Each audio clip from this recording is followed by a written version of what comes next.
What is up? This is We Bleed Purple podcast. Daniel Wilcox, Matt Trigger. This is week 2, the preview for the Cleveland Browns coming to the bank for the 30th anniversary of the Baltimore Ravens franchise. And Wilcox, before we get this show kicked off, I know we got a couple of guests coming on.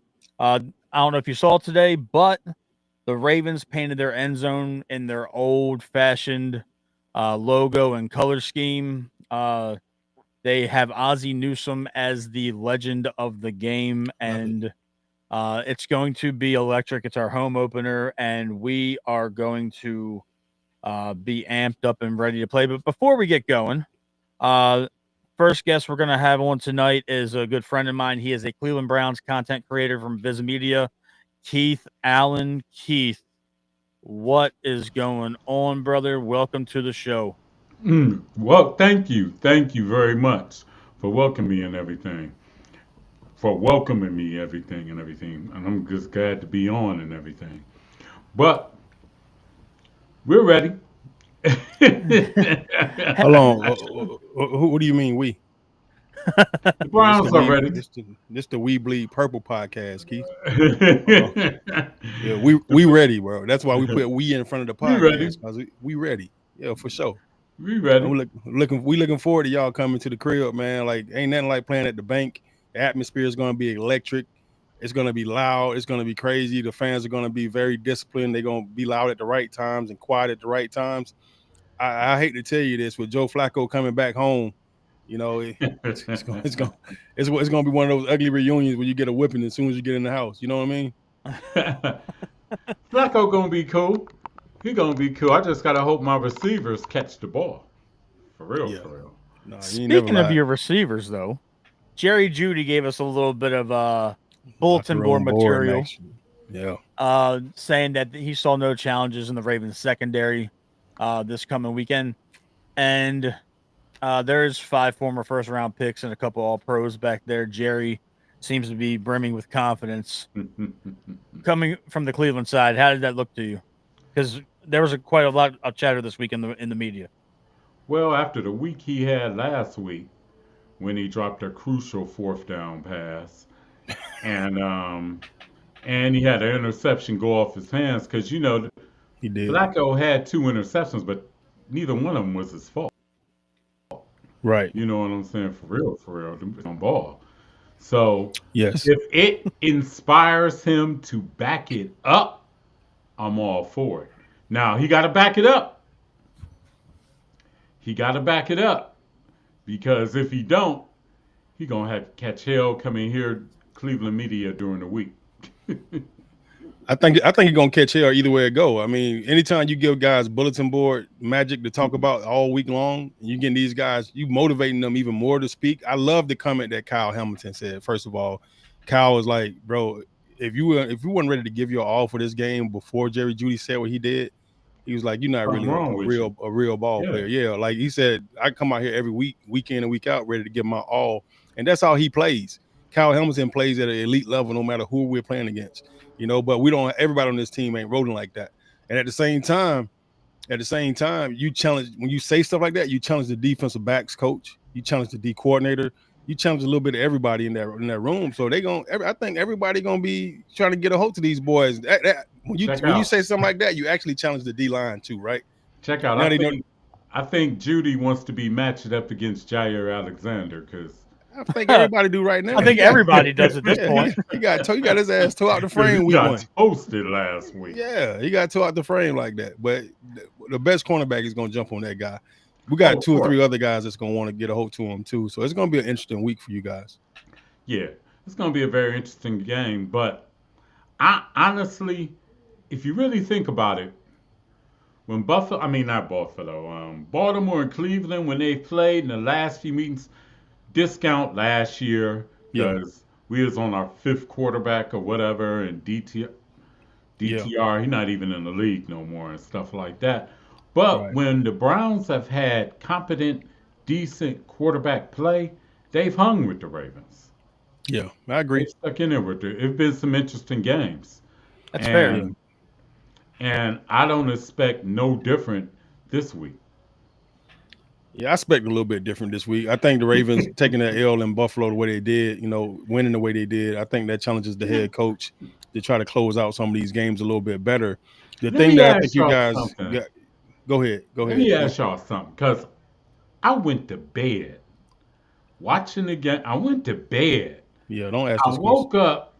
It was 40-25, and they missed the extra point on the 40-25. Yeah, I remember. So I remember. I Yeah, said we to remember myself, I that. went back to sleep. I said, "There's no way in hell Baltimore gonna blow this game. No way Right. in hell." Same thing we Then said. I woke up in the morning Hmm. and I'm looking at my phone and I'm like, Buffalo came back? What the? 41-40. Yeah, Ridiculous. It was pretty yeah, ridiculous, man. Like we watched the game and we watched it all the way to the very last play and we replayed it and watched it again throughout the week. And it's one of those games that you just scratching your head, like, how do you blow this? But it was a combination of just bad coaching and just situational stuff that kind of happened. The fumble by Derrick Henry was just at the wrong time. It happened at the wrong time for Yes, us, it and did. it was a huge momentum shift. And yeah, then we come back with a 3 and out and weren't able to move the ball at all. Lamar started cramping. I didn't even know anything about him cramping during the game, uh, but he was cramping 2 series prior to that, and then he cramped up that game, that series as well. And he wasn't able to move the way he needed to move. And okay, I think that became an issue like in the last 2 drives. And since they weren't able to just put the ball fully in Lamar's hand, I thought we should have just went the Derrick Henry route. Anytime you get a guy that fumbled the ball the way he fumbled it, he's going to want to yeah, prove a point and he's going to want to get his get back. And I think we should have just gave the ball to him 3 or 4 times that next drive, but we didn't. And that cost us, man. We didn't run no time off the clock. Cleveland had all 3 of their timeouts. So while we had the ball, they called a timeout and stopped the clock every single time. We ended up giving them the ball back with almost 2 minutes left on the clock, or a little bit more than 2 minutes, I think, if I remember correctly. And then they drove down and got into field goal range. That's all they had to do was kick a field goal to win the game. So, and we had a couple of Jair Alexander mix up, and we had a couple of guys just kind of floating in no man's land when they wasn't doing what they were supposed to be doing. I mean, we played really, really good as an offense. We didn't play really well as a defense. The Raven defense don't normally give up 41 points. And that's right, what you can bank on week in and week out. It's going to be hard to stop this offense from scoring 40 every week, though. yeah, yep. I think one of the key battles will be between the Derrick Henry and the Browns defensive line, especially in between the tackles where we have a rookie Mason Graham and we have oh my God, what was Malik Collins, and Mm-hmm. they are going to have to definitely maintain gap integrity to not let Mr. Henry get started. Because if once he gets started, he like an engine. You can't stop him. But Well, if we can maintain that gap integrity and keep him from rolling, we can fare good. But the only well, thing is, you got the two trick pony because you also got to deal with Lamar because Lamar can just pull out. what's crazy about that though, Keith, and Daniel and I, we talk about it all the time.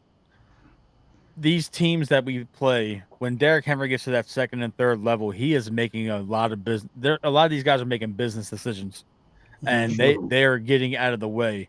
And Grant Delpit, your That dude's safety, that dude's 6'4", 250.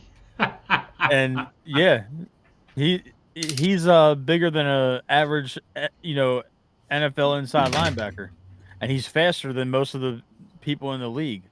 Um, Yes.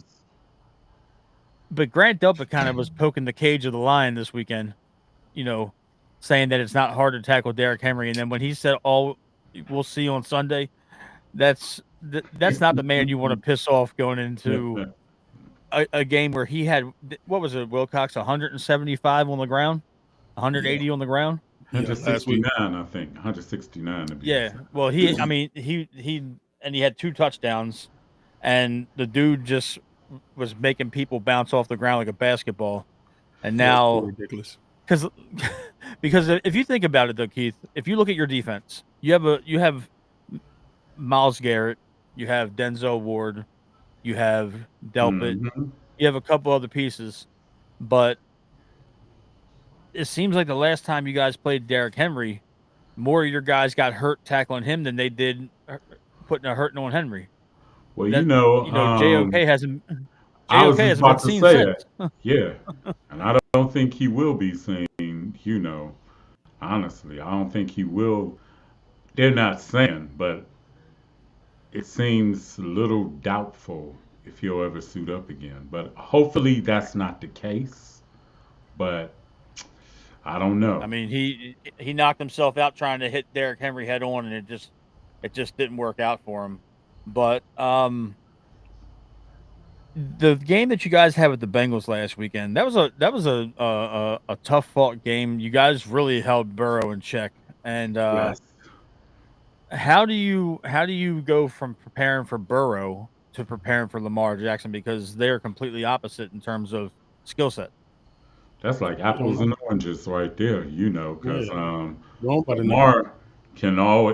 Lamar will always be that threat to pull it down and run and everything. He'll always be that threat. The worst thing with Baltimore you can do, even though lately they haven't been showing it, is fall behind. Because you fall behind a running team like that,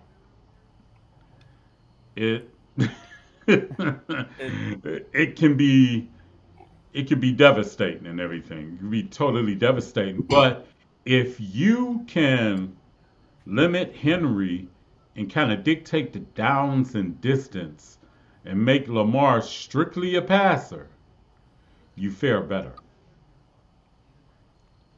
you may fare better, but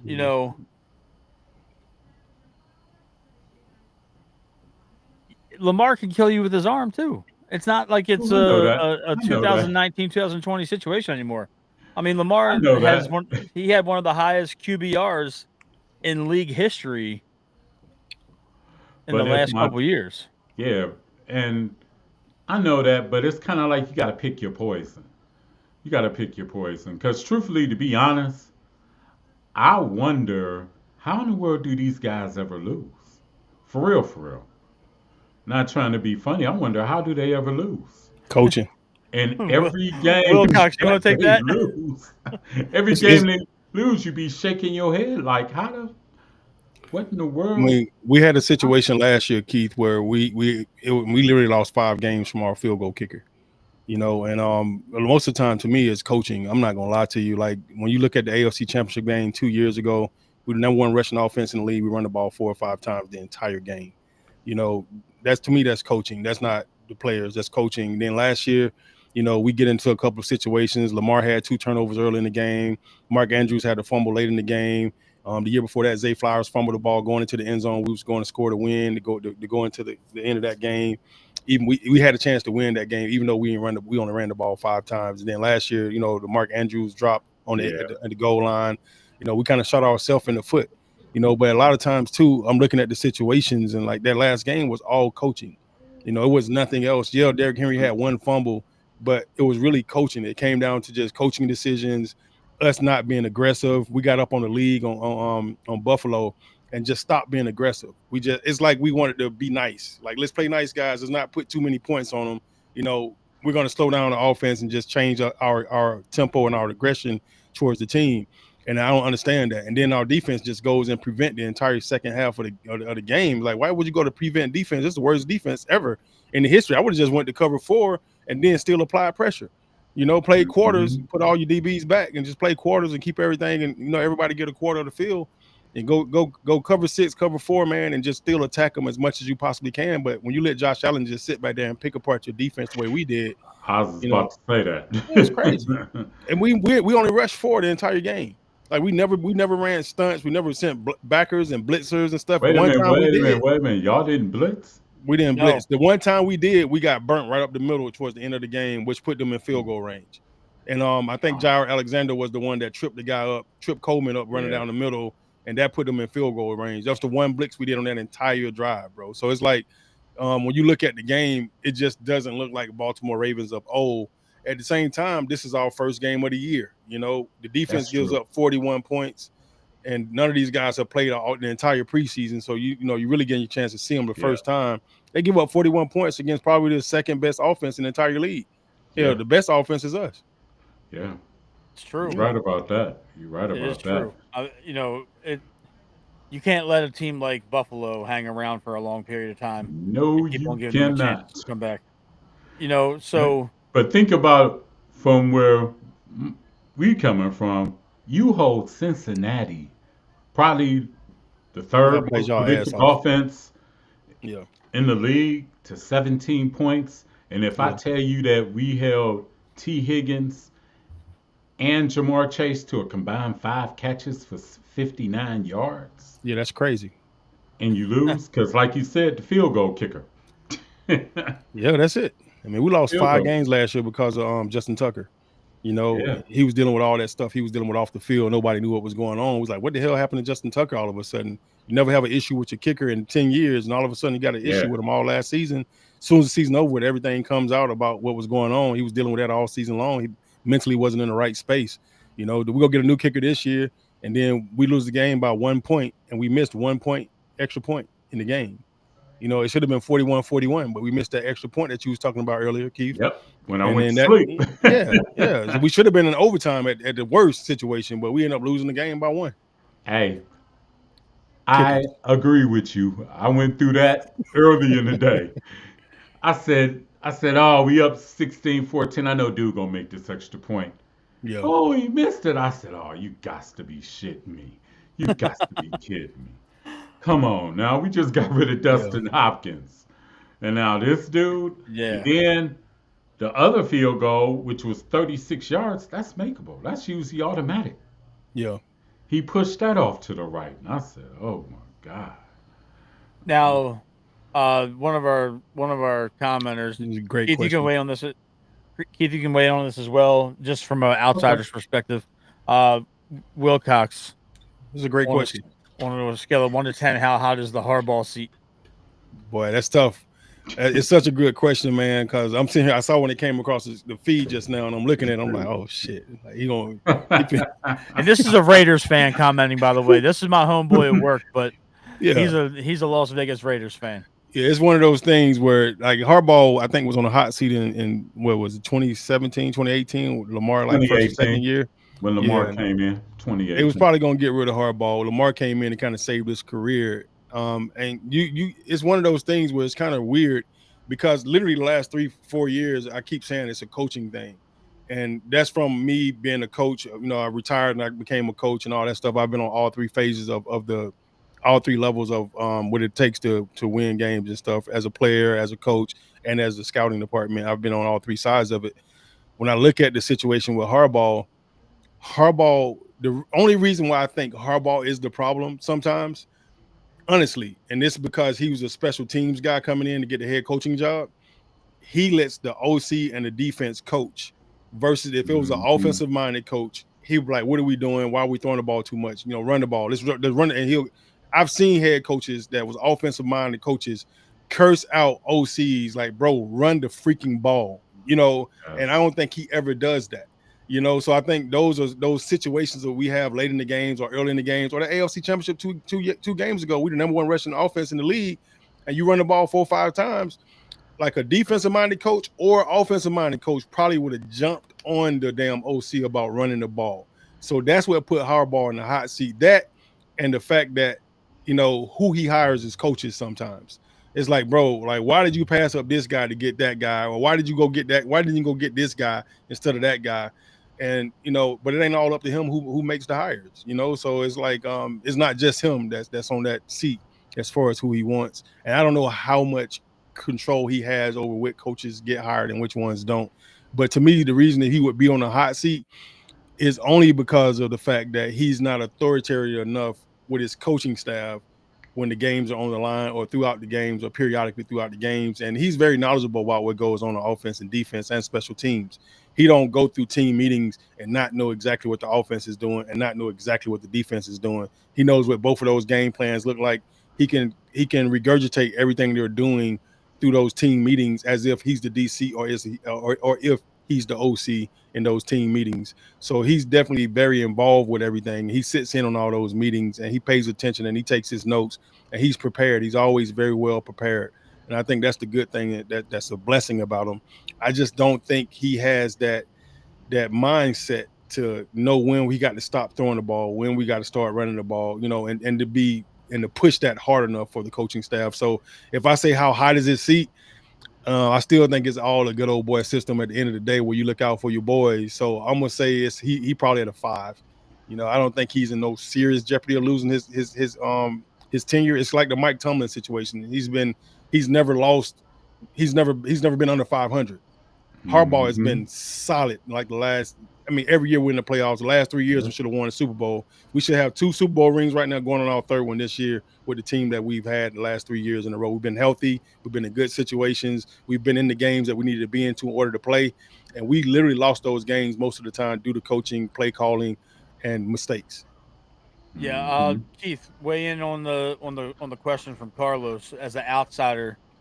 How do you Um, see Harbaugh looking after what's been going on, not only just with last week, but the last 2 years, where Daniel just alluded to, where we've had a Super Bowl built roster, and 3 we years in a aren't row. 3 years in a row, and we haven't gotten it done. I will say this. I don't think his seat is hot. It's probably lukewarm. Yeah. But within these next 2 to 3 years, Baltimore is going to have to break through. It got to be this year. It got to happen this year. For me, it got to happen this year. If it don't Because happen this after a year, we got to make some while, changes. because you got to look at it, you had your best chance 2 years ago when you had home field advantage, and you had it literally given to you. Matter of fact, I had Me too. caught heat from a lot of Kansas City people Yeah. talking about how you gonna pick Baltimore to beat us and everything and stuff Right. like that. 100%. And then when you see the game, it was like it was a total different Team. offensive team in Yeah. the It's game crazy. plan. It was like you But trying to have Lamar Jackson be Dan Marino out there and everything, where let the dude run, do his thing, let him do his thing and stuff. I would say his seat is about a 4, 5, um, unless everything completely falls off the rails. But like Daniel said, this year they have to make way because how long you think Derrick Henry gonna continue to churn out the production that he's doing, going on mhm. 32? Yeah.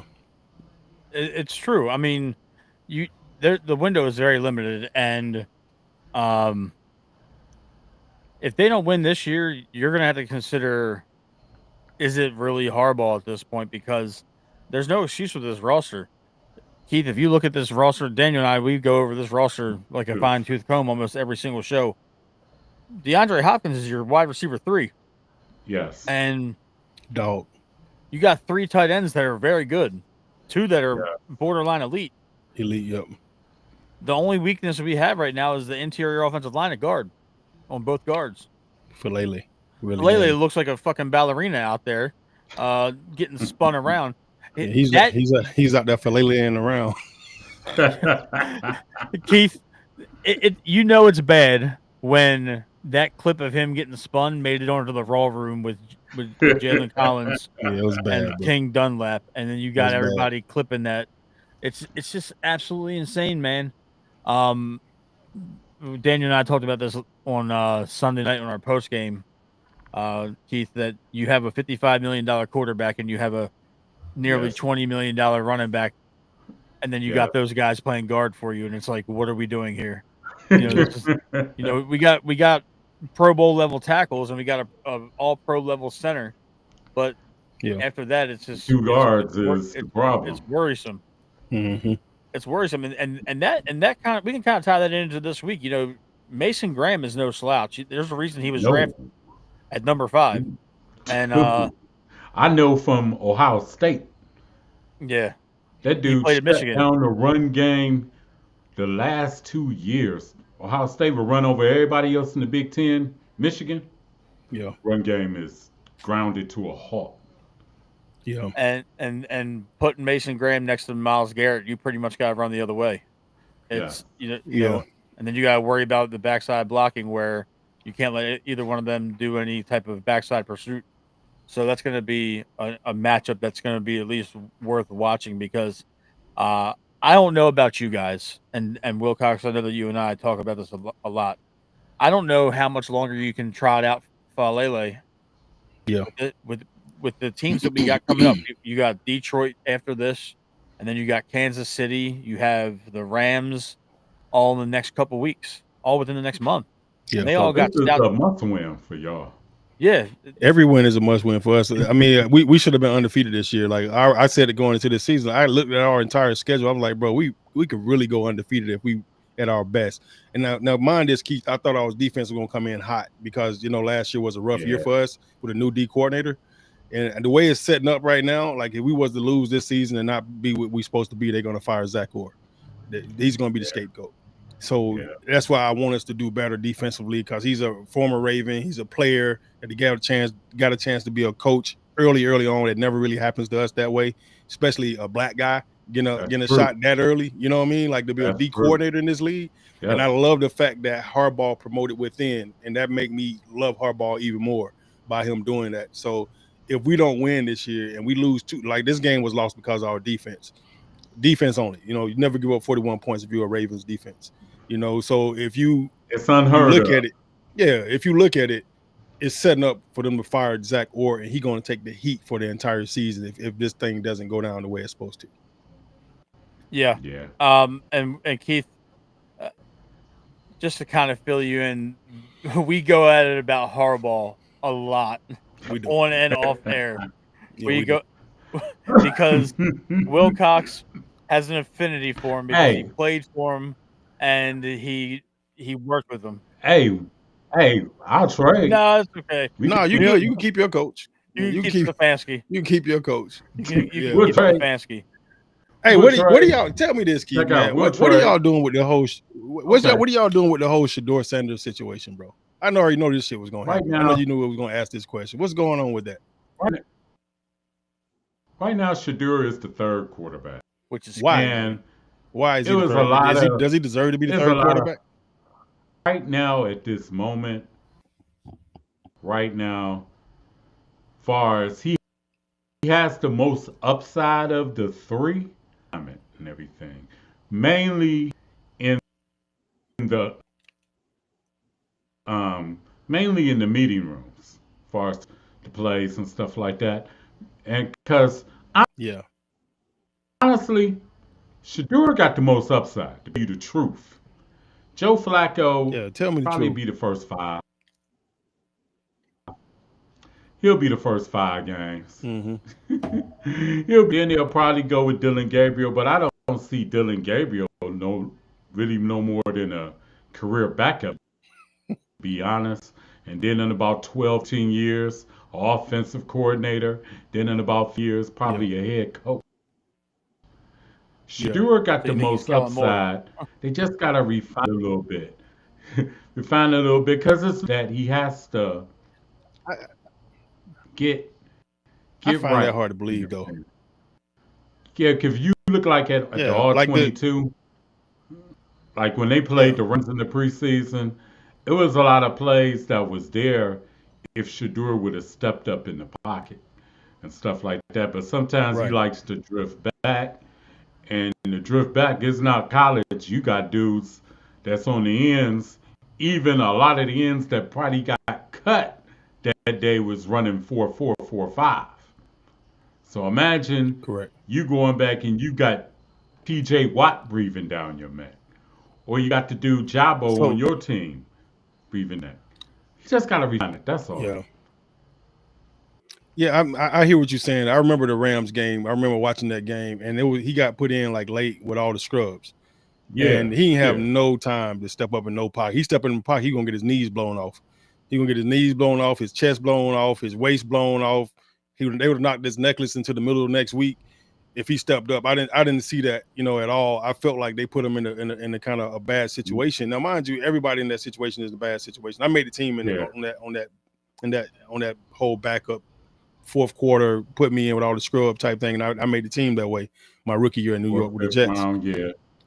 Yeah, but I like the class. Like I can't see when I look at the whole Shedeur situation. Like I know how well polished he is. To me, that's his upside, that he's so freaking polished. All his mechanics are pure, they're natural. He never learned anything the wrong way. The only bad habits he picked up was not having an O-line the last 2 years in Colorado, and he running for his life and scrambling like crazy. But that also developed him into being able to make some of the plays he made the first week. Right. Too much. He thinks he got to do it all. He thinks he got to do too much. He got to throw. He got to learn how to throw the ball away. Yeah, you got to get rid of the ball. Yeah. Because these dudes will kill you out there. 100%. Dudes will kill you because they don't care who your daddy is. They don't. And he gonna get his shot. Trust me. Yeah. We can believe we done played 9 different quarterbacks over the past 2 years. Shoot, do you hear that, Wilcox? He gonna get his shot. 9 quarterbacks. 9 over the last. Yeah, 100%. Like this, to me, Cleveland is one of the worst organizations ever when it comes to like players and just making decisions, bro. For some reason they don't treat the guys right. I will. And it was from. Go ahead, Keith. I'll say this because I'm not really a big Stefanski guy. Right. I don't think nobody is. I'm not a big Stefanski guy. Yeah. Because he always seems past the buck on everybody else. Because think about it. When we had Baker Mayfield, who was the big brother in the room that said, my dude, you need to sit out? Before he got hurt, he was playing well. He was. Didn't play so well and everything. But you kept trudging him out there. Yeah. You kept trudging him out there. Sometimes you got to scrap. But Deshaun was dealing with a lot of baggage mentally and stuff like that. But as a coach, you got to do things that I got a system, but I got to put my system instead of making my talent fit in my system. Think about this. Ran in 2018 when Joe Flacco was there with y'all, right? Right. What did Harbaugh do when they put Lamar in? When they realized they gave him plays that he was comfortable with, changed everything on the fly. When Josh Allen came, and Josh Allen couldn't throw at all. He couldn't throw at all. But what did Buffalo do? They fit the system around his talent. And that's really my main criticism towards Stefanski is he can do it with the mid quarterbacks like Jacoby Brissett and stuff like that. But the guys with talent like Baker, Deshaun, and we're going to see with Shador remains to be seen. Yeah, he killing quarterbacks over there in Cleveland, bro. I remember the Johnny Manziel thing too. The two things that I remember consistent with Johnny Manziel, Baker Mayfield, now this whole Shador thing, it was always like they wanted to tear the quarterbacks down and take away from who they were and who they was built up to be. They had gained all this notoriety by being great at what they did and how they did it. And when they got to Cleveland, they wanted to take that away from them. It's the same thing like with the kid, what's the running back, Ashton Genty in Oakland. You know, he's been standing upright. He's been. I mean, you're right. The Raiders, Las Vegas Raiders. Yeah. He's been standing upright in college all these years, getting all these yards. As soon as you get to Las Vegas, the coach tells him that he can't stand up like that no more. Like, why would you draft him? You know, so it's the same thing with a Shador. It's the same thing with a Baker. You know, you take the joy, and I've heard these guys talk about, Stefanski and stuff, and talk about the team and how they treated them. Dude. And they all say they try to change them instantly. You're not gonna do none of that stuff you was doing when you was here. Like, what, bro? That's what got me where I was. That's why I've always been, honestly, I wasn't in favor of Stefanski and Barry staying this year because I'm thinking after 5 years, they are who they are. They are who they are. Right. They are who they are. It's like you're right. 2 seasons they won with no expectations. Then when there was expectations, they shit the bed. Yeah. I hate that for y'all, man. But we glad y'all quarterback room is screwed up right now because we finna kick y'all ass. Okay. Yeah. But hey, hold on. Welcome home, Flacco. Black only. You know, Hey, it's Wilcox, it's dog. It's hey, Wilcox. I got you. y'all this. Let me ask y'all this real quick. Because Cleveland with our media about the radio anniversary Yeah, of coming to existence. true. Has it been a big buzz in Baltimore about the 30th anniversary and that the Browns It are? has. Yes. It has. It's been the topic of discussion all week, and honestly, it didn't really start kicking up until the dude on the 92.3 The Fan in Cleveland called us clowns for doing the celebration with Oh, Cleveland coming to town. I'm gonna give you my And take on it. Truthfully, I don't care about the 30th Yeah, anniversary. I don't care. I don't care. I was 25 years old when the Browns moved. yeah, My son was right. 3 when they moved I was 7 when the and Browns moved everything. here. I don't care. I It's mean, crazy. I I was don't 7. care because the Cleveland Browns, I'm gonna say this, the problem with the Cleveland Browns Hmm. and we're worried about everything but the present situation of the Browns. Yeah, We worried correct. about a 30th anniversary, but here it is. We lose a game because a kicker can't kick.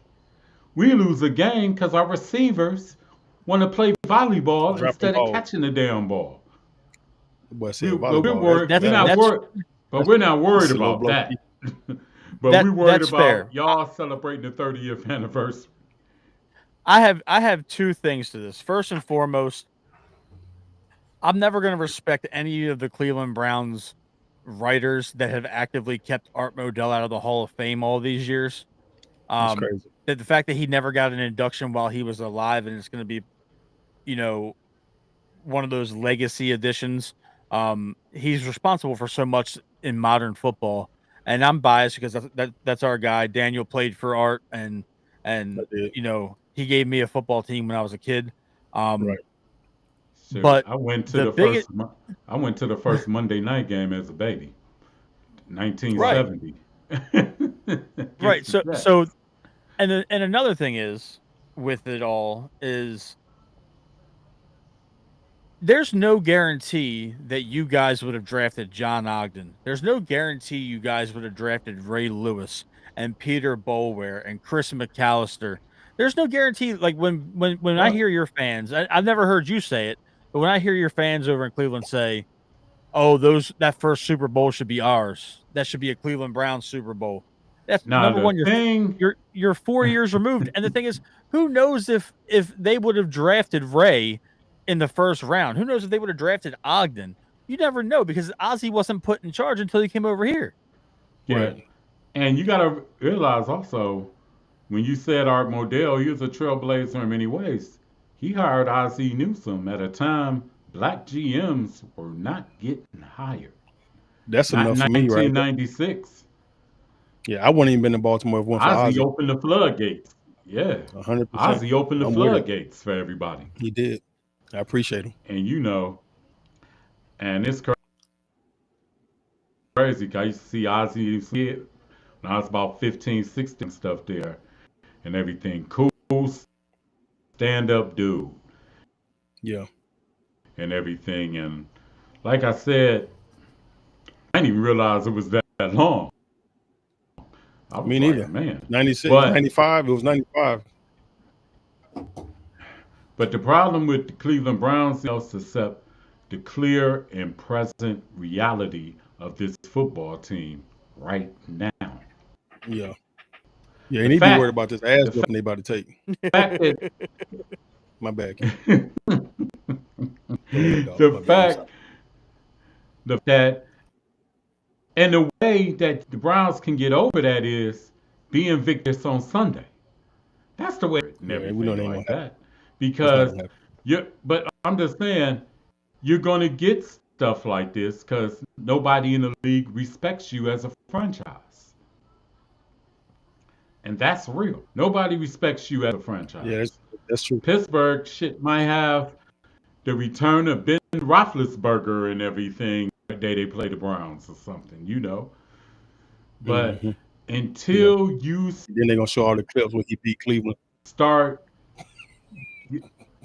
start until as a franchise in L's and starts giving them and getting W's, it's gonna always be like that. Because the problem that I have with the Cleveland media, Cleveland, so ever is we're always crying the victim, and it's Right. like, look, hold your coach up to task. This, do you know, Kensky is like a god to media in Cleveland? A god? Damn Yeah. near, dude. It's Teflon. It's everybody else's fault but Kevin's. But He's Kevin's. literally made everybody a He gets scapegoat no but blame. him. Yeah, go year by year. Isn't that Baker, Odell Beckham. Think about it. When Kevin came in, the Browns They did. had It Nick was really Chubb, good. had Baker, had Odell Beckham. Mm-hmm. He had both of the Beckham and Landry. I remember that. You right. And you had a real And young Chubb. Miles Garrett at the time. Yep. Yes. and now you got a And the $45 thing million is, Miles Garrett. yeah, he deserved every penny. He deserved Every every freaking penny. penny, Every boy. I'm penny. telling you. Every penny. And think We about it. should have offered his ass that 45. Miles Miles Garrett was here when that team went 1-31. It was his rookie year when they went 0-16. Miles Garrett was here. That's crazy. I mean, I knew y'all. like I I knew said, y'all I'm was a bad, but I didn't know y'all fantasy was that fan at bad. all. Yeah, me neither. Yeah. This whole 17, thing, 2000, this entire thing with the 2016. Shador thing is enough for me. Yeah, Yeah, my the bad. Shador thing will take care of itself. I just say this: he just best to be ready when he do get his shot. That's it. I say Just the be same thing. ready when you do get your I shot. think he will be. Ball the fuck out when you do get your shot. Yeah. Do you trust that they're going to protect him? I mean, with the offensive line you guys have? Dude, did you see our injury report? Yeah. Four of our injury It's bad. report is linemen. And Yeah. we only got We're one missing Pat Ricard this weekend. and we only got one under contract after this season. That's rough. Yeah. That is really rough.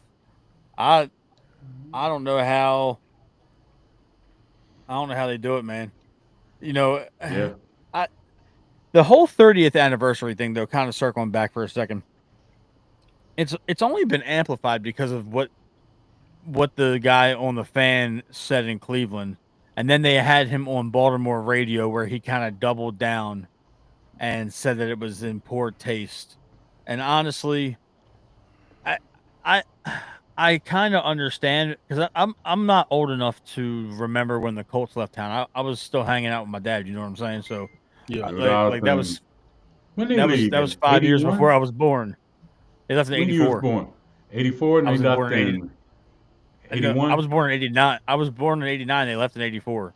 You know, I was Okay, still hanging with my dad, if you know what I mean. But like, yeah, I was like in the 9th grade. I was in the 9th grade when they left.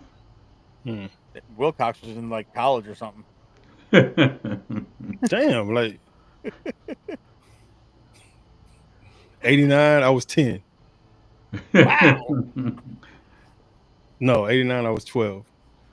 Yep, 84, I was 14. So, but you remember what happened But hey, Matt, you remember what happened last time I was on your show? He ain't lying. 0-2 Flacco. What happened last time, Keith? You and your other partner was on here. Y'all said y'all was going dog walk us. Yeah, I remember that. That was pre Wilcox. That was when Wilcox was just a former frequent guest on the show with myself and Josh. But we don't do no slandering on this show with Wilcox, right? Shitting me. Oh yeah, we dog motherfuckers on this show all the time. Jesus, I feel you.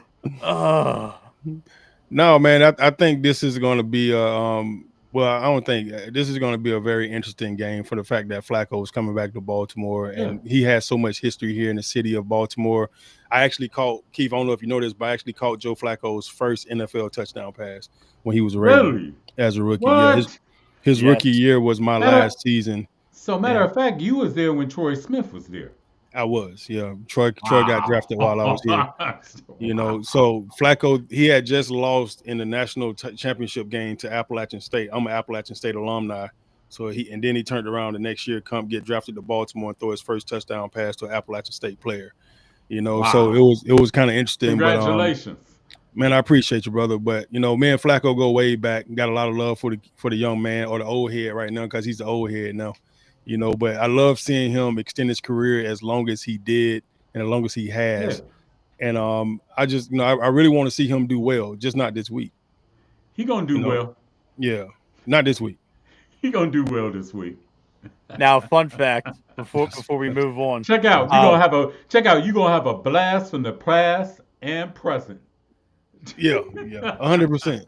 I hate it for Flacco this week. We're gonna turn the heat up a little bit this week. I got a good feeling about this week for him. Yeah, you know, fun fact though, Keith, I had a fantasy football draft a couple weeks ago, man, and Wilcox came and hung out after he was done signing autographs at our state fair for the Ravens, and we had to write Flacco in because he didn't have a face or a sticker on the draft board. He actually videoed the board and then videoed me and sent it to Flacco. It was ridiculous, bro. Like, how you gonna have a whole fantasy draft and then they got stickers with everybody's face and their names on them and stuff, and then they wrote Joe Flacco's name in because they didn't have a sticker for Joe. The dude been in the league longer than anybody else that's on the board, and you don't have a sticker for his face and name. Like, whoever that company is that did the draft, the fantasy draft thing, you know, they need to be exactly. It wasn't like he was inactive. I mean, the dude been in the league for 20 years, man. He played for the Colts last year. Get that man a picture with his name on. And he played for the Colts. Yeah. And then whoever wrote his name in didn't even have good handwriting. That was me. That was me. What do you mean? I have chicken scratch. I'm sorry. I didn't write it in cursive and English font for you. Give my dog some respect. Shout out Flacco. Good luck, Flacco, this week, man. Not so much, but good luck. I have a soft spot for Joe. I always have. I always will. He won us a Super Bowl on like the best 4 games of his life. He went on that magical run where he looked like Joe Montana for a solid, you know, month where he was just absolutely unstoppable. And now you guys got like old school, like Brett Favre kind of era gunslinger Joe Flacco, except he doesn't rob people in Mississippi. But you know what? Last week, Joe didn't really go deep last week. Yeah. Pause. He didn't go deep last week. You got to say pause when you say that, Keith. Pause. You got to say pause. I'm sorry, man. Yeah. I'm sorry. Pause. Man. You either got to say pause or no Diddy. You know, no Diddy. Man. Yeah. Oh man. Yeah. It's a rough crowd. It is, bro. It is a rough crowd. No, man. Like I think a lot of that is game planning and scheme as well. You know, like a lot of times when they know you got a big arm like Flacco, and they know your deep ball has got great touch to it, they take away the deep ball. They don't want to give you opportunity to beat them deep. So they probably play cover 3 and probably play a lot of cover 4 and cover 6 all game long against Joe to try to prevent the deep threat. You know, but they'll have to come back, and this week it's going to be interesting to see what we do. We probably going to go prevent all week again against Joe, so we'll see. Well, y'all agree, y'all defense is a little more aggressive than Cincinnati's. We wasn't last week. Damn sure weren't. We didn't have. I don't think we sacked Keith. I don't think we sacked Josh Allen once. Yeah, we was very undisciplined last week. Like we kept giving up the outside. We kept breaking contain. We was going up and under on the edge instead of staying outside. It was really weird, man. We didn't look like the Raven defense I thought we would come out looking like this week. That's why we got a shot. Y'all don't have a shot in hell. The first couple of weeks of the season, the Ravens usually come out. Last year at this time, y'all lost He was struggling, but Who is Kansas City, that? the first week, Kansas City with the toe tap with Isaiah Likely in the back of the end zone. That's That Kansas was City. But last who year. did y'all? No, y'all lost to the Raiders in the second week. In week 2, yeah. Week 2. Yeah. That was a rough start to our show. Nobody's seen y'all beating the Raiders. Damn, Keith. Nobody's seen y'all losing to the Raiders. Damn, Keith, don't come on this show and have a great memory. Damn. Shit. I forgot all about that. You just gonna remind me about that right now? Week 2? Like, damn. Minshew mania. Oh man, and he's Kansas City's backup quarterback, man. I hope we don't have to play him. I'd rather play Mahomes because Minshew beats us wherever he's at. Jacksonville, Indianapolis. He ain't afraid of the Ravens. He's not afraid of the Ravens.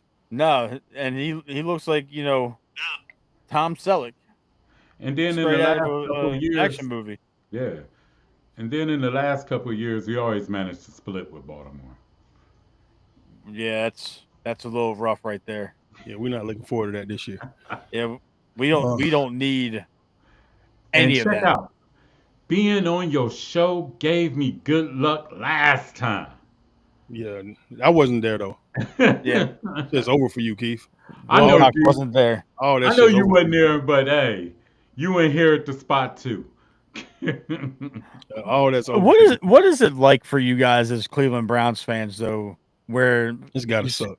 Where you I'm sorry. Where you see Flacco and it's just kind of like somebody's down the field. I'm gonna just go ahead and just sling this ball 80 yards. It's like a hope and a prayer almost every single time.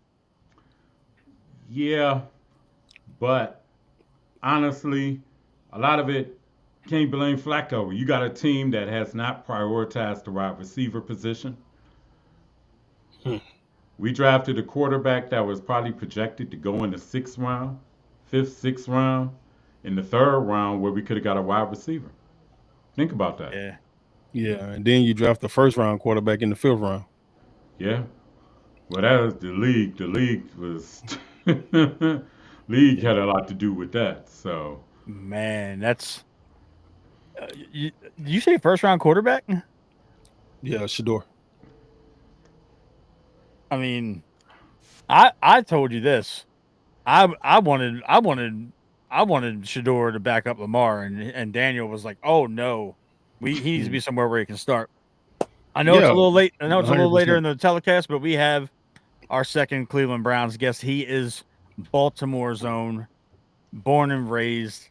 He played for the Cleveland Browns back in the day. He is currently part of the NFL Players Association here in Baltimore.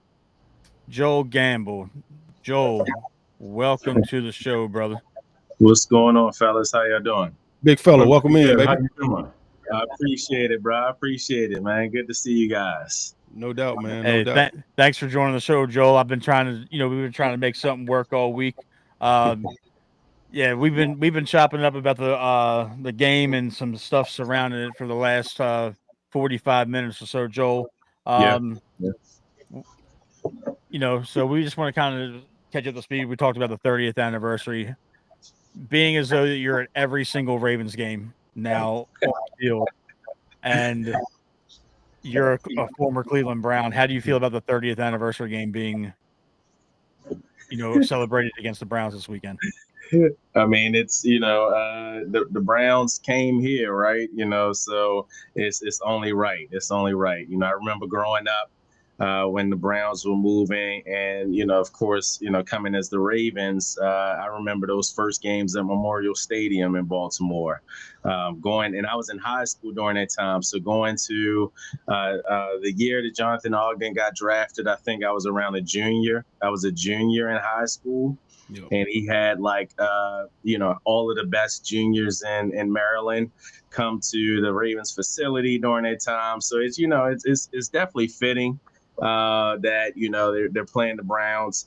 Unfortunately for the Browns, they probably gonna want some get back, right? Because of that major loss that they took at the hand of the Bills. That was a tough one. So. We'll see. The defense, honestly, man, I was surprised that they didn't show up. At all. At all. Same thing I said. Paper thin. Other than Kyle Hamilton, he always, comes to play. But Man, that was extremely disappointing to see. And I know Lamar. My heart Human. goes out for Lamar, man. Because he's doing everything he can to. I mean, shucks, what more can the man do? I know, boy. Only thing else he could do is just rent a yacht and then get a bunch of scrippers to come on the yacht and just bring the whole team. I mean, that's the only thing left at this point. I love your solutions, Wilcox. My bad. I'm just saying. So that's the only thing left. We need a scripper party scandal at this point. It sounded like the defense was doing that the night before the game anyway. They was all there. They ain't show up. What's the strip club downtown Baltimore, Matt? Oh, I don't know what you're talking about, dog. Oh, you don't know? I don't know. There's a bunch of them. Yeah. Oh man. There's one right by the jails, and that's only because I drive by it going to work. Oh, okay. You don't know the name of it? Okay. Down there, right? Nah, I can't read. Yeah, Joel, I hear you, brother, man. It look like your Cleveland Brown jersey ready to come out the frame right now. What's up, dog? Look, the Browns, they got some solid tight ends. I would say that, with Njoku, and I like they Njoku. picked up a rookie tight end at a Harold Harold Jr. Yep. So they're definitely solid. I'm not, I'm really a Shador Sanders fan, and was hoping that he would get some sort of an opportunity. But it looks like it even regressed, because if I'm reading the reports right, I'm not sure if he's even getting practice reps at this point in time. So I don't know what's going on with that. I know as far as business is concerned for the Browns, Shador is good for business, as far as jersey sales, and people are going to come, so maybe that's the reason why they kept him on the roster. But I'm just like, man, how long are they going to play Flacco, and with 2 interceptions first game, and imagine if he has the same game that he has the first game, what's going to happen? What do you guys think? Keith over there shaking his head right now. He's like, it wasn't Flacco's fault, man. It wasn't Flacco's fault. It wasn't. Those 2 interceptions really wasn't his fault. But I will say this: if the Browns lose Sunday and they lose against Green Bay, when they lose.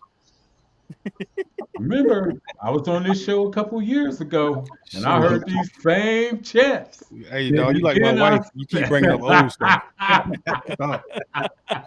And then I seen Deshaun Watson in his finest moment as a Cleveland Brown bring them back in the second half. Not his only moment, right? That was the game where he went 14 for 14 in the second half. Yeah, I remember that game. Yeah, all I remember is he had nice cleats on. Get them orange cleats, right? And check out, it would be Brown's luck that would have been the last time we seen him play. After that game and everything. But what we was talking about, Flacco, I say if it's good. Just go ahead. I give it 3 games. I give it 3 games. Yeah, because how you feel about Gabriel? Gabriel, like I said, he's going to be a backup quarterback for about 12 years, then an O coordinator and probably a head coach in 15. Do you think he's going to be Kellen Moore all over again? Oh, man. Basically, because he can throw, but his size is a problem, and I don't know. Dylan Gabriel is going to be a head coach in 15 years, and John Harbaugh is still going to be on the Ravens sideline. And Mike Tomlin both going to still be coaching. My question is, do you guys think, I know everybody's loyal to Harbaugh, do you guys think that it's time for the Ravens to make a change at the head coach with the last conversation game? Yeah, last game, them basically squandering a double-digit lead, and he's, if I'm not mistaken, he has 17 double-digit leads in the fourth quarter that were squandered. over the course of his career. So, do y'all think it's time to change? I mean, because the team has been solid. I mean, every year, pretty much, we looking at the Ravens as the best team in the league. I mean, to me, The I'm last looking 3 years in a row, for sure. pretty much, right. Yeah. So I'm like, Yeah. what exactly is going on? Is it the coach? What I mean, it's not Lamar. We know that, and sometimes the defense comes to play for sure. Usually in the second half of the season. So I'm just trying to figure out how long are they going to keep Harbaugh, around. That's a great question, man. We had this whole conversation a little bit earlier, Joe, before you came on.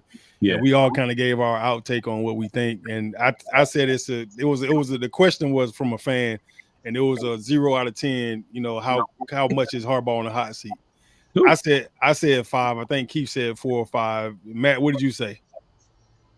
I said he should have been gone 7 years ago. That ain't answering the question, Matt. The reason why we kind of went through it all, Joel, because we was literally trying to sit here and just like really think, and we kind of broke down our own descriptions of what's going on.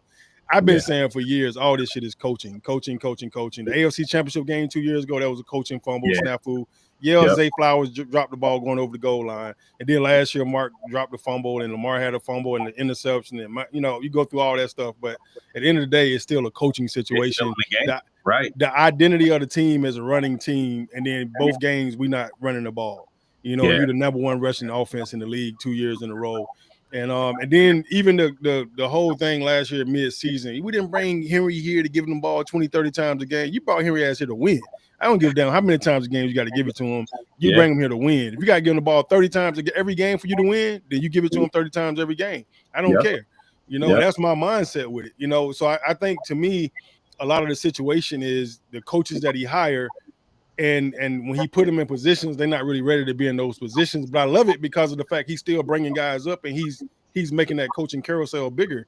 The Zach Orr situation, right? The Mike McDonald situation, right? And now Mike's a head coach. 2 years later, he's a head coach. And he should have been our damn head coach. Yeah, you see what I'm saying? Like, I don't know if I agree with that, because that's Matt's mindset. I don't know if I agree with that either.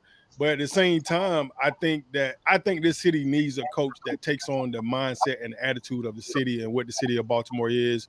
If they don't get a coach with that type of aura and that type of vibe and that type of grittiness to them, I don't think they'll ever be as great as they should be. I made y'all offer y'all can't refuse. You can have Stefanski. No, we're good. He's not gritty enough for us. No, he don't have nothing about him say Baltimore at all. Mike Tomlin, the only person that come to mind, maybe an Aaron Glenn type, but other than that, I mean, maybe a Dan Campbell, but those coaches are going to stay where they at. 100%. Now, for my answer though, Joel, is a little bit more complex because I believe that the 2012 team saved Harbaugh from getting canned the first time. With Flacco, because honestly, with the combination of veterans and young guys they had, you had all these guys on their first year contracts. You had Torrey Smith and Ray Rice and Joe Flacco on their first year contracts, on the first on the rookie deals, and then you had Ray, you had Ed, you had Haloti, you had Yonda, McKinney, Burke, loaded. There was Pollard, BP was out there killing people, and then you don't have to really coach because they were doing it for you.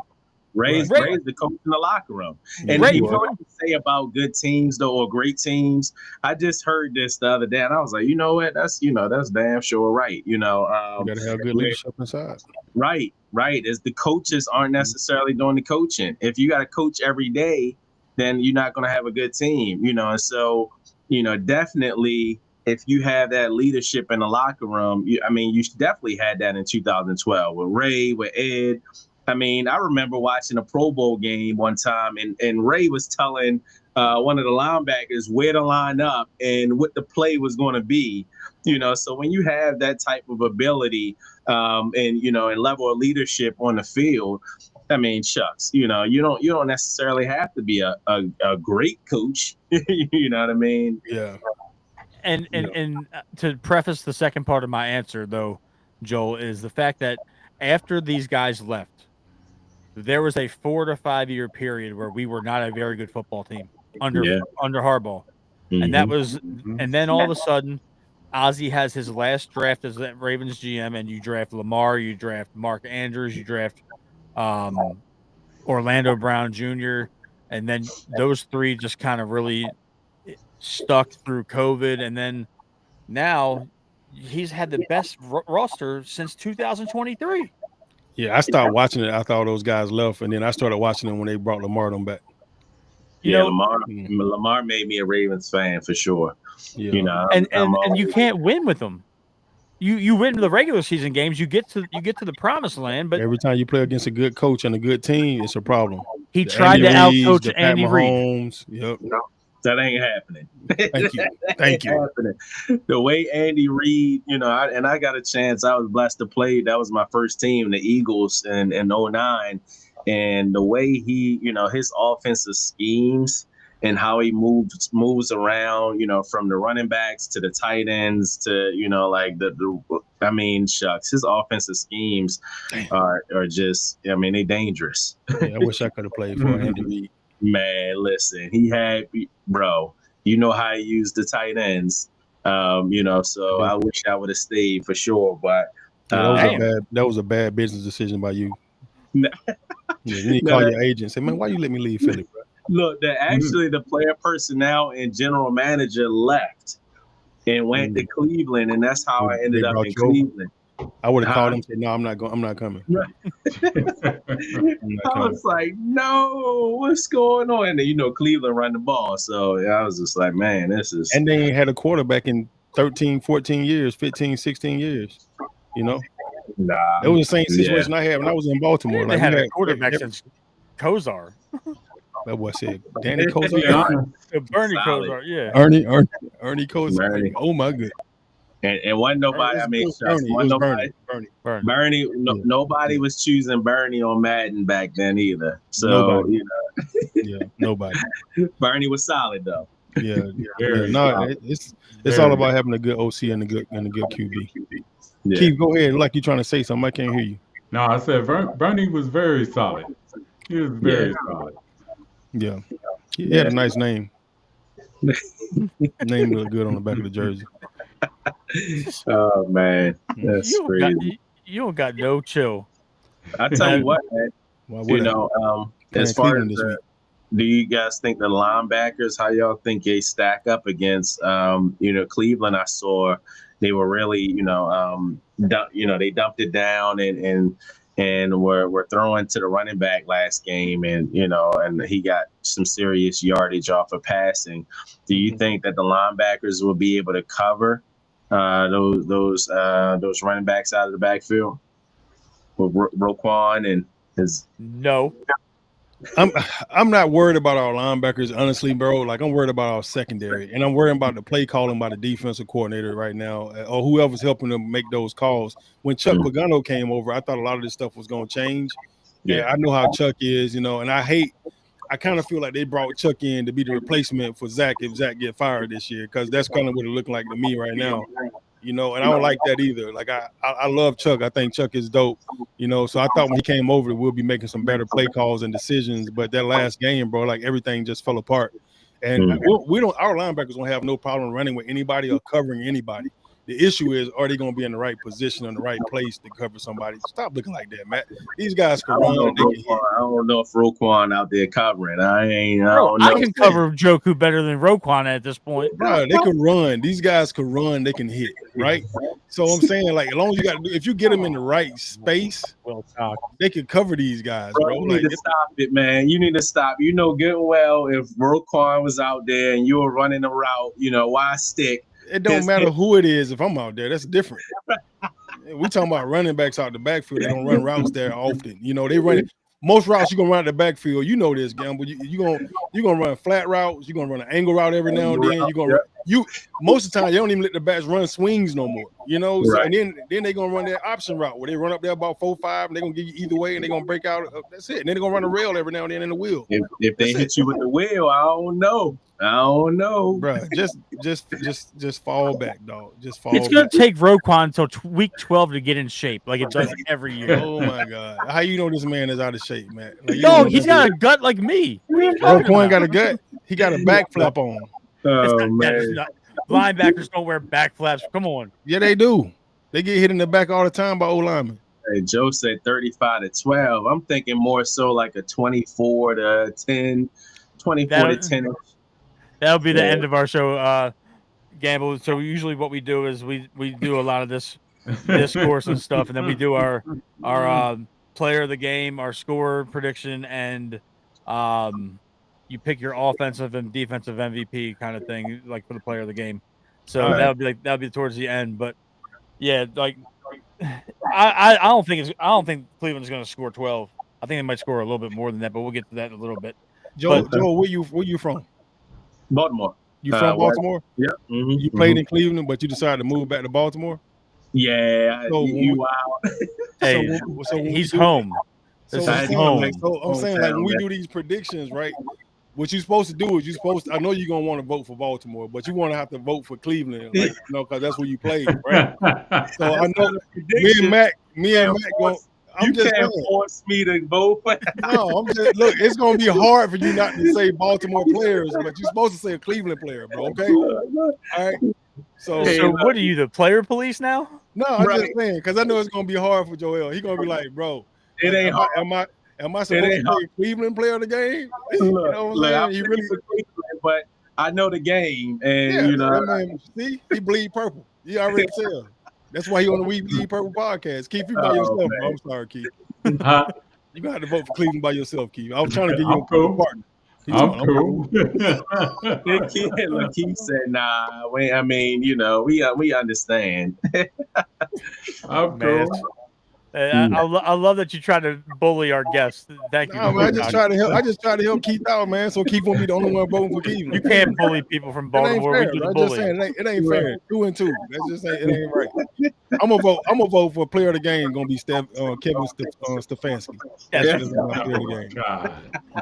All right. So we can get to we can cut to the last part of the show, guys. So since Keith and Joel are our guests from the Cleveland Browns side, we usually do an offensive player of the game, a defensive player of the game, and then a score prediction. And if you want to give like a bold take, so we'll go around the screen first.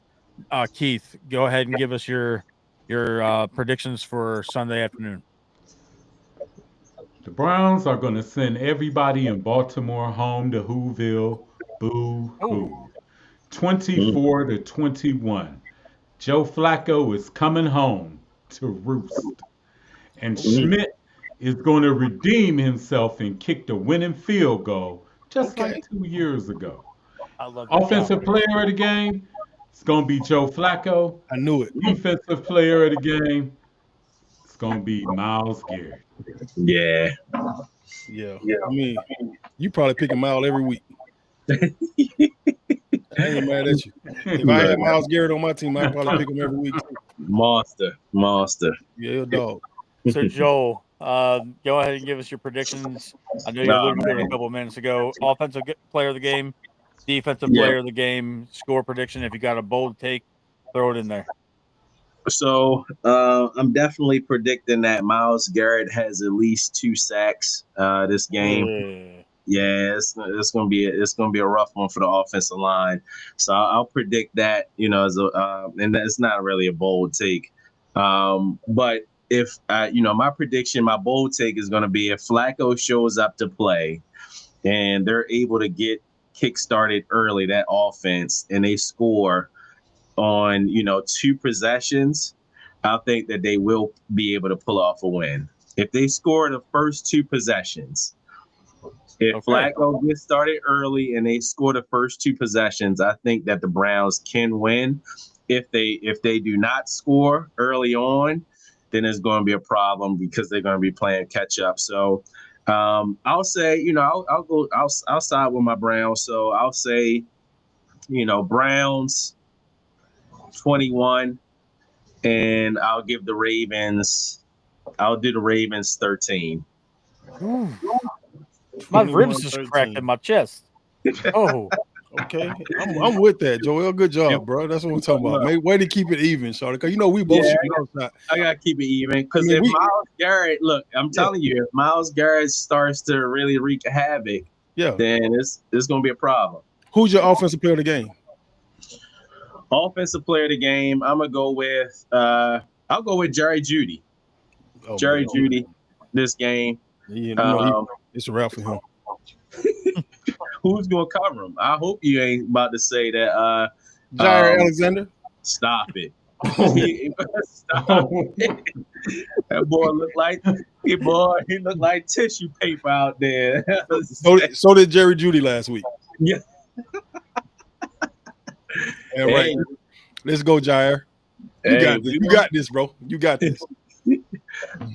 That's gonna be an interesting matchup to see for sure. Yeah, for sure. Go ahead, Matt. Okay.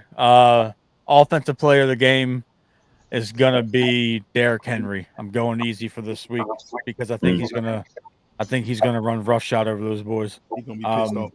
He's pissed off because it's Grant Delpit's fault. He's talking trash, man. Yeah, he was talking a whole load of trash.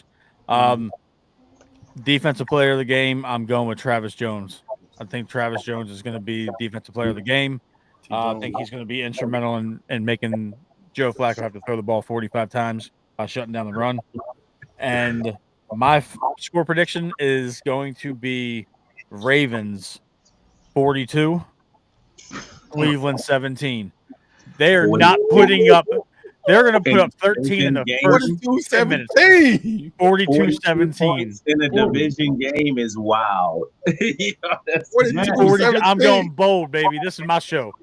Your boy said they hot this week. Years ago. That's a hot take right there. Hot take. That can be my hot take. 42-17. I'm going to sit in front of the fireplace and turn the fire on this week, boy. All right, Wilcox, your turn. I'm gonna go ahead and give you my score prediction already. I'm gonna jump off. I'm hot too. I'm right with Matt. I was at 40-21 for my win. Ravens win 40-21. Wow. Offense, I think Lamar about to get off because Derrick Henry gonna have a big game. I think Lamar about to go dumb stupid. He pissed off at the world right now, so he finna show the world who he really is. And then I'm gonna go defense. It's gonna be somebody in the secondary. I want to just say the Ravens secondary all together because of the shit that Jeudy said, and he was like, "No, ain't nobody. Like, I ain't got to worry about the Ravens secondary. They're gonna try to make a statement this week. So I want to make my player of the game Zach Orr because he might have these boys hype. Boy, you got a defensive minded D coordinator that played for the Ravens and know what Ravens defense supposed to look like. I think they're gonna make a huge comeback this week. So I'm gonna go defensive player of the game. I think it's going to be 44. I think it's going to be a big week. I don't know if he's going to travel or anything like that this week to be with Jeudy because he pissed off about what he said, but I think it's going to be 44. Marlon Hartfriends, I think he's going to have a great game. And I'm looking forward to Hump, showing these boy what's up. No Diddy. All right. Well, that is the prediction portion of the show. Thank you, everybody, for tuning in. But before we go, I'm going to let Keith and Joel hype up what they got going on. Keith, I know that you constantly crank out Cleveland content. Where can everybody that's watching our show find your content to support? Check out. You can follow me on All About Sports 216 on TikTok. I crank out Cleveland content. I crank out New York Yankees content. I will be cranking out content concerning the big fight of the century tomorrow between Terrence Crawford and Canelo Alvarez. You can check me out. You can check out my Cleveland Browns pre-game show on YouTube on Alan Viz Media 2 at 12 p.m. Sunday afternoon, and the post-game about a half hour after the game. There you have it. Keith, thank you. Hang around for post-show. Thank you. Joel, yeah. Thank you for hopping in. I know that you got to appease wifey before. Yeah, man. You are very active in our community. Sure. You and my good friend Chuck Banks do a lot of work for the NFL Players Association for the Baltimore chapter. to kind of go ahead and promote what you got going on with your foundation as well. Sure. So, of course, we have the Joel Gamble Community Youth Organization. We've been doing flag football, really pushing flag football for the past 10 years now. We have a low-cost flag football league that's co-ed for elementary school and middle school students. We actually have a youth draft experience as well to kick off the season. And so next spring, we'll be kicking off our 10th or 11th season that we've been doing this. And so definitely, if anybody's out there listening and, are interested in supporting in any type of way, whether it's being a coach, whether it's, sponsoring a team, however you see fit, we always can use the support. We have our website that you can visit, www.jgcyo.com. All of the programs that we do for youth. We've given out over $100,000 in scholarships over the past 10 years, and just continuing to give resources back to the youth. Of course, with my 9 to 5, I'm doing a lot of financial literacy in our communities as well. So, folks can connect with me on Instagram at Joel_Gamble. Our foundation's organization's Instagram is JGCYO. And please visit the website, check out what we got going on, and see how you can tap in. Joel, one more time. Say your website one more time. It kind of froze up a little bit in the middle of you saying it. So it says I want to make sure they're able to get it just in case. Sure. So it's www.jgcyo.com. Awesome. Thank you. I do want to, give you a special shout out, Joel, because you and the boys over there at the Baltimore chapter, you guys are doing a lot of the community outreach. You guys are doing a lot of great things. You've been on the news a lot lately. In the last 6 months, you and Chuck have a great thing going on. And you're if I'm not mistaken, you're the treasurer? Secretary. Since I work for a financial institution, I couldn't. So I'm the secretary of the organization, and it's just been a blessing to bring all of the guys, younger and old, together, and then be able to start to make some serious impact in the community, and as a chapter. So that's definitely been a great thing to see. Everybody's getting back out in the community, and Baltimore is showing up and showing out. Absolutely, and of course, everybody watching, you can catch all of our episodes here on the We Bleed Purple podcast on YouTube. Follow us on there. Make sure you hit that subscribe and the alert button when we go live. We'll be back again Sunday night after the Ravens game with the Browns, and you can find Wilcox on X at Coach Wilcox. You can find me on X at mtrigwbp. What are you shaking your head for? I'm sorry. What are you shaking your head for, though? Sorry. No, you're not, though. It's okay. I was thinking about Keith's prediction and then Joel's prediction. I'm sorry. Okay, it's playing over in your head. I'm gonna tell you this: that, when the Browns end up shocking the Ravens, boy, I'm gonna be, Matt. First thing I'm gonna pick up when I'm headed home from the game is I'm gonna be messaging you like, "Yo." Yeah, I'll answer it. I'll be pissed off, but I'll answer you. But, I tell you, if we lose this week, they're gonna mess around and make me start drinking all over again. That'll do it for the show, folks. Guys, hang around for post show. Thank you, everybody, for joining in and commenting on the stream. You guys can catch this Sunday afternoon, Sunday evening when we recap the Ravens stomping the Browns. Absolutely. Keith, Joel, man, thank you guys for coming on so much.